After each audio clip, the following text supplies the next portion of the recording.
Nah, Assalamualaikum warahmatullahi wabarakatuh. Waalaikumsalam. Puji dan syukur kita ucapkan kehadirat Allah yang telah memberikan rahmat serta karunia-Nya kepada kita sehingga kita dapat berkumpul di sekolah yang kita cintai ini. Salawat beri dengan salam tak lupa pula kami ucapkan kepada junjungan kita Nabi Muhammad SAW yang telah membawa kita dari alam kegelapan sehingga ke alam yang berilmu pengetahuan seperti yang kita rasakan saat sekarang. Sebelumnya ingin ucapkan terima kasih kepada rekan sejawat, ibu-ibu dan bapak-bapak yang telah hadir dalam acara kegiatan pengimbasan, pemahaman dan pengalaman penerapan budaya positif. Nah, untuk sebelum kita mulai acara kita, supaya acara kita berjalan dengan lancar dan hikmah, kita berdoa terlebih dahulu. Berdoanya cukup di dalam hati. Baiklah, yang dipimpin, kita berdoa untuk pagi ini. Semoga apa yang kita kerjakan hari ini mendapat pahala nantinya di sisi Allah Subhanahu wa Ta'ala. Berdoa dimulai.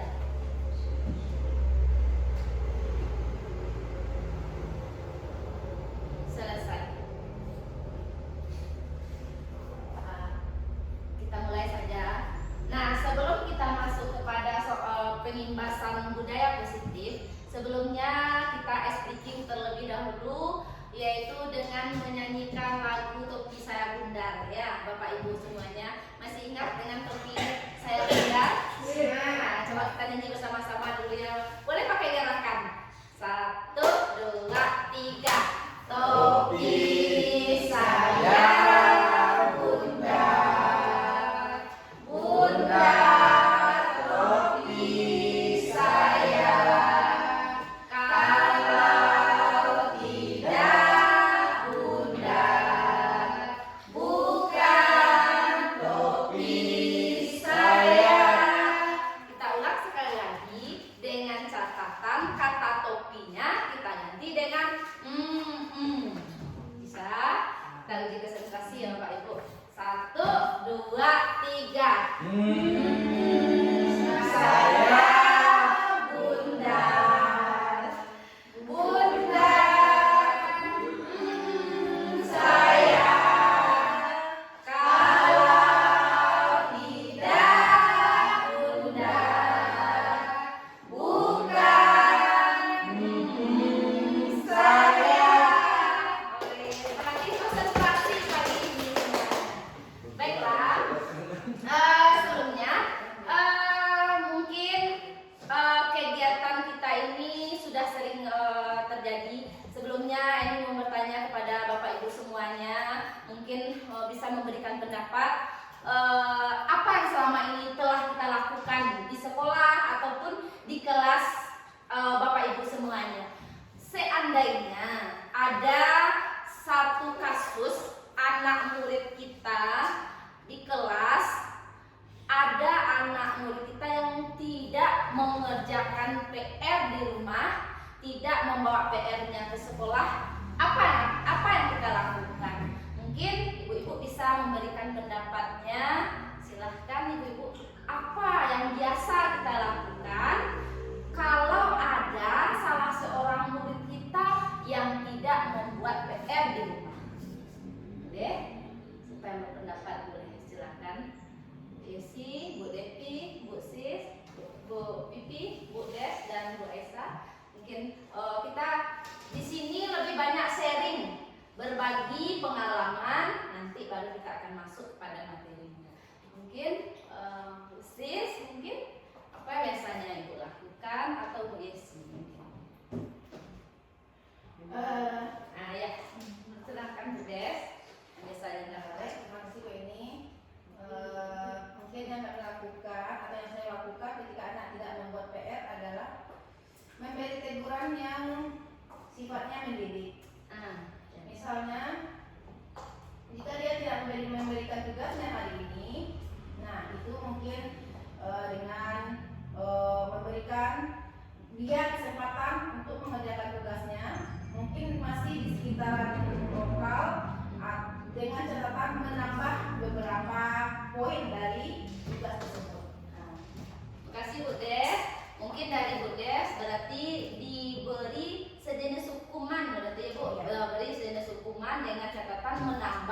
PR yang dikasih, misalnya PR-nya 5 ya Bu Des ya, jadi ditambah bisa jadi 10 ya. Terima kasih Bu Des. Mungkin ada pendapat teman-teman yang lain atau ibu-ibu yang lain mengenai ini, boleh. Apa yang biasa kita lakukan saat ada anak yang tidak mengerjakan PR di sekolah?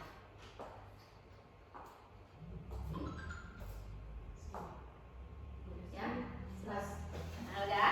Mungkin dari pengalaman Bu Des tadi. Nah, bagaimana? Apakah yang dilakukan Bu Des ini sudah mengarah nanti kepada materi yang akan disampaikan? Nanti kita jawab bersama-sama. Bagaimana sebaiknya, apa yang harus kita lakukan? Sebelumnya Bu Eni ucapkan terima kasih kepada Bu Des sudah memberikan pendapatnya. Nah, hari ini kita akan melakukan pengimbasan pemahaman mengenai penerapan budaya positif. Baiklah.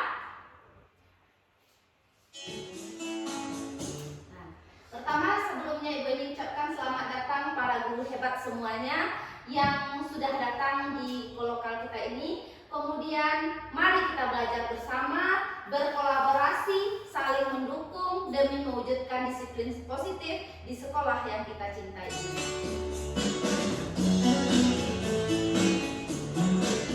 Nah, adapun konsep tentang budaya positif yang akan kita tampilkan di sini, adanya 7 konsep yang telah kami pelajari pada modul 1.4. Yang pertama yaitu mengenai perubahan paradigma belajar, kedua disiplin positif, ketiga kebutuhan dasar manusia, keempat motivasi perilaku manusia, kelima posisi kontrol restitusi, keenam keyakinan kelas, dan ketujuh ada nanti namanya segitiga restitusi. Baiklah, kita lihat satu persatu.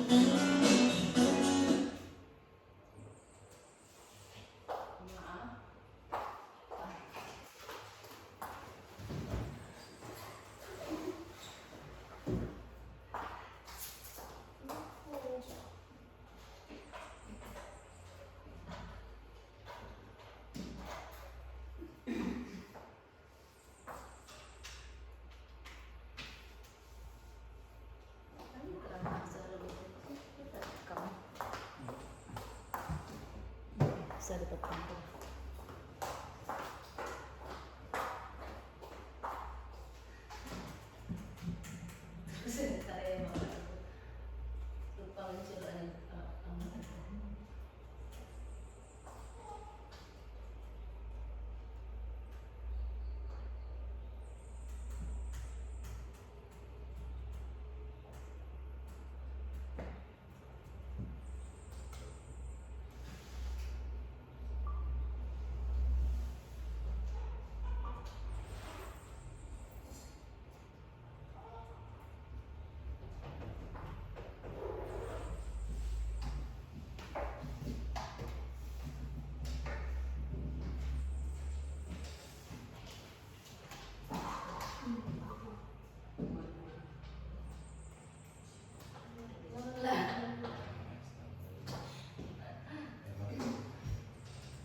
Jam keempat.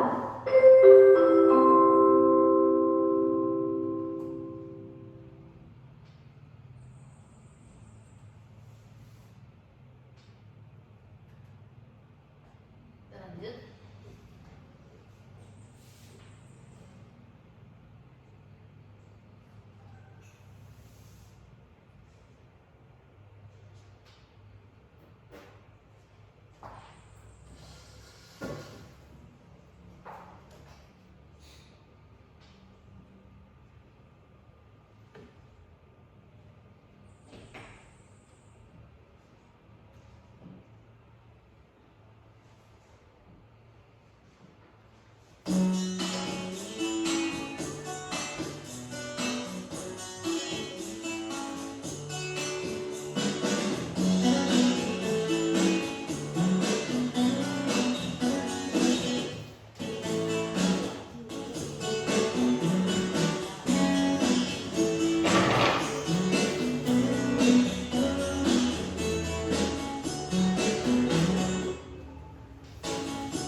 untuk mewujudkan profil pelajar Pancasila, yaitu ada 6 dimensi profil pelajar Pancasila.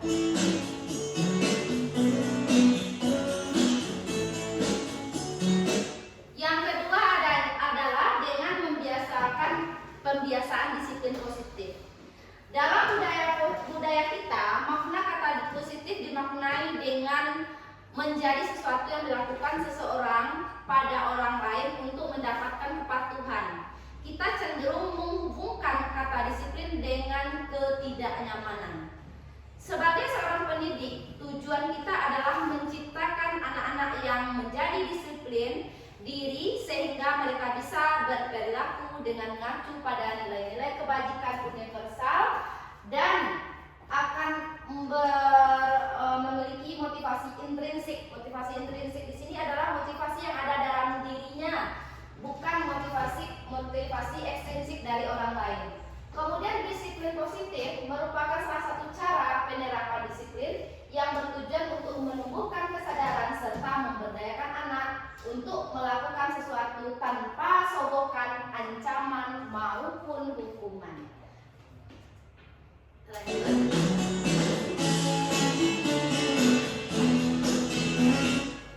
Di sini ada 5 kebutuhan dasar manusia. Apa itu? Yang pertama adanya kebutuhan bertahan hidup. Kita memiliki kebutuhan bertahan hidup. Kemudian kebutuhan kasih sayang dan rasa diterima, kemudian kebutuhan penguasaan, kebutuhan kebebasan, dan kebutuhan kesenangan. Dari 5 kebutuhan dasar manusia ini, apabila sudah terpenuhi oleh kita atau anak-anak kita, maka tidak akan ada lagi yang namanya ketidaknyamanan. Makanya tidak ada lagi pemberontakan apabila 5 kebutuhan dasar ini sudah terpenuhi. Contoh seperti yang sering terjadi di sekolah kita. Kenapa anak-anak itu misalnya tidak membuat PR, kenapa dia berkata kasar, kenapa dia tidak patuh kepada guru atau melawan kepada guru? Tentu ada kebutuhan dasar manusianya yang tidak terpenuhi. Mungkin saja adanya rasa kurang kasih sayang sehingga anak tersebut mencari perhatian dari guru dengan membuat ulah seperti itu. Jadi kita harus menggali terlebih dahulu motivasi dalam diri atau menggali kebutuhan dasar manusia. Kenapa ya anak ini seperti ini? Tentu ada kebutuhan dasarnya yang belum terpenuhi. Apabila kebutuhan dasarnya yang 5 ini sudah terpenuhi, maka akan rasa tidak nyaman itu tidak ada lagi. Akan nyaman dan senang dia berada di sekolah.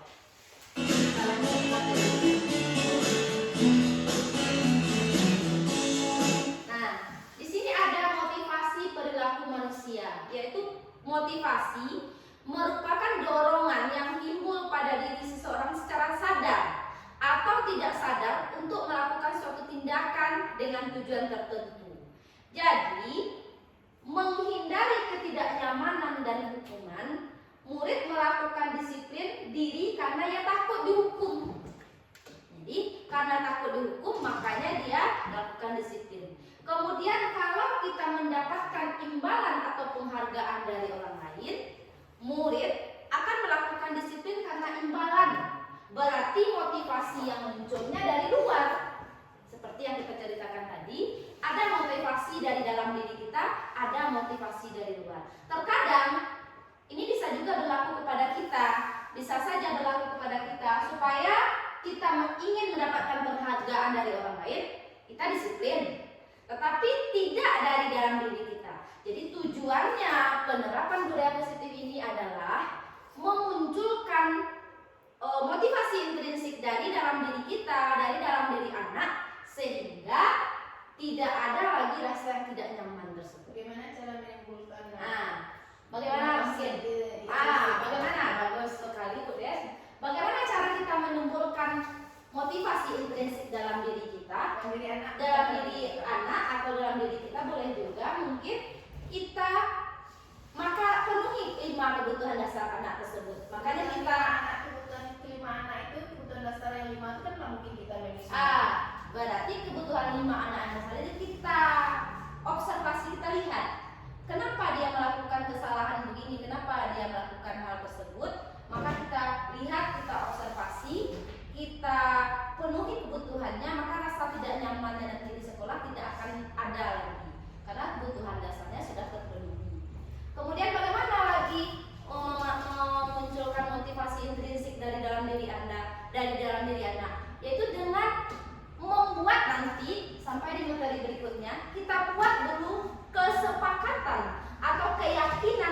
dalam kelas kita buat suatu kesepakatan atau keyakinan dalam kelas, sehingga kalau hukuman itu berpihak satu pihak.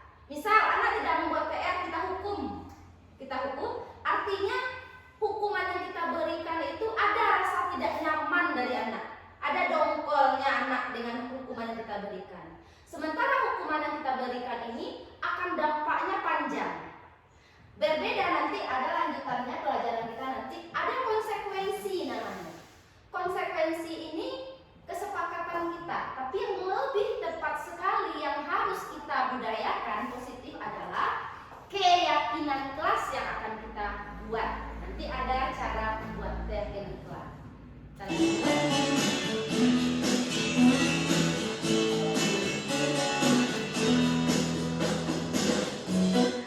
Ini ada konsep disiplin identitas yang gagal. Kenapa hukuman itu perlahan? Mungkin tidak hanya ibu bapak, saya sendiri dulu bahkan masih sering melakukan hukuman kepada anak. Nah, itu yang akan kita coba untuk merubahnya. Kenapa hukuman ini harus perlahan-lahan kita rubah?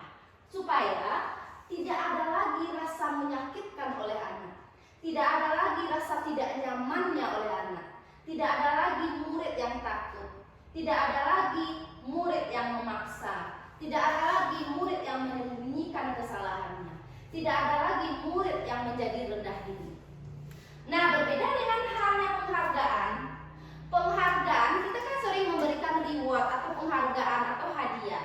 Ternyata itu juga tidak berdampak baik untuk anak kita karena tidak efektif, juga merusak hubungan. Kenapa dikatakan merusak hubungan?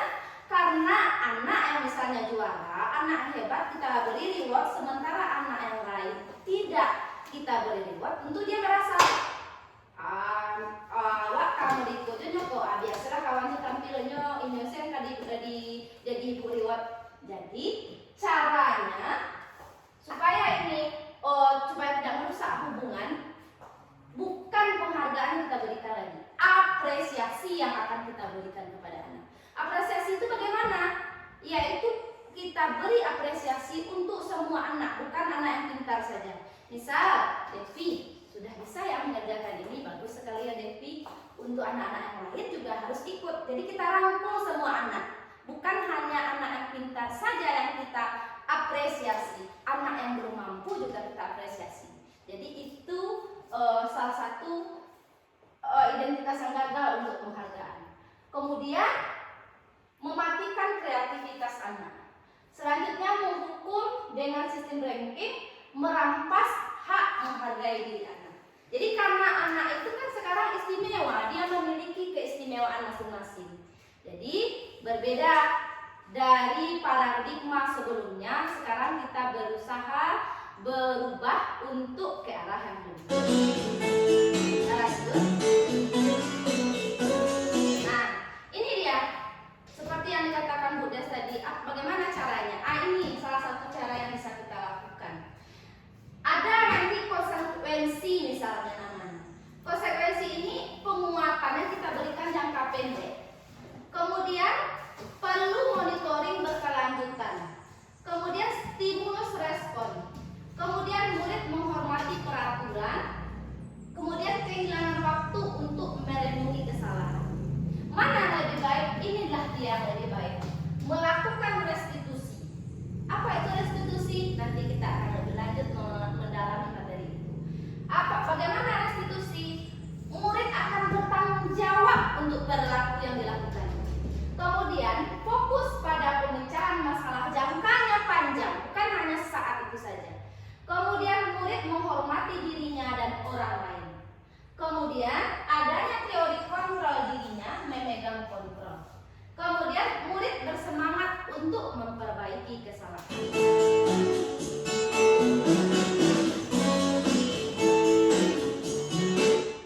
Ini dia betulan restitusi ini sudah pernah diterapkan, dicobakan kasusnya di kelas 1.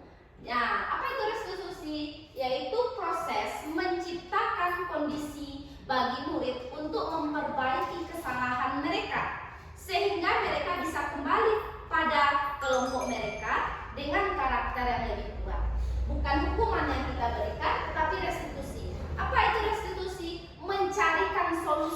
permasalahan mereka tersebut. Nah, apa saja ciri-cirinya? Pertama, bukan menebus kesalahan, namun belajar dia dari kesalahan. Kemudian memperbaiki hubungan. Kemudian tawaran bukan paksaan. Kita beri tawaran. Nanti akan ditampilkan nanti contoh restitusi yang pernah dilakukan. Kemudian menuntun untuk melihat ke dalam diri. Kemudian ciri berikutnya adalah mencari kebutuhan dasar yang mendasari tindakan, fokus pada karakter bukan tindakan. Jadi kita fokus pada karakter anak bukan tindakan. Kemudian menguatkan dan fokus pada solusi.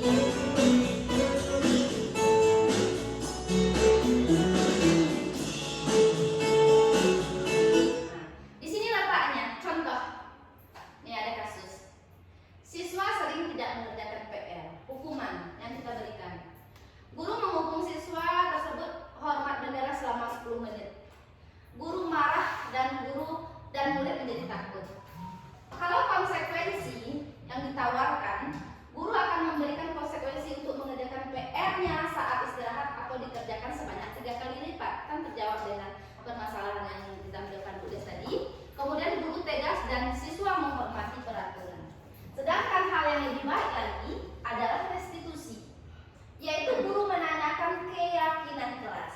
Jadi di awal tahun kita buat atau di awal semester nanti boleh bisa kita coba langsung kita buat keyakinan kelas di lokal kita terlebih dahulu. Jadi bukan peraturan. Keyakinan kelas ini bisa Keyakinan kelas diabaikan oleh anak walaupun dia sudah baca berulang-ulang. Itu makanya kita panggil dia, kita konsultasi bercerita, nanti ada tampilan restitusi nanti Bu Des, bagaimana cara menyelesaikan restitusi anak yang melakukan kesalahan tersebut. Nah, jadi restitusi yang pertama kita buat dulu keyakinan kelas di awal tahun. Misal keyakinan kelas yang kita sepakati, kalau keyakinan kelas kita sepakat dengan anak, bukan kita saja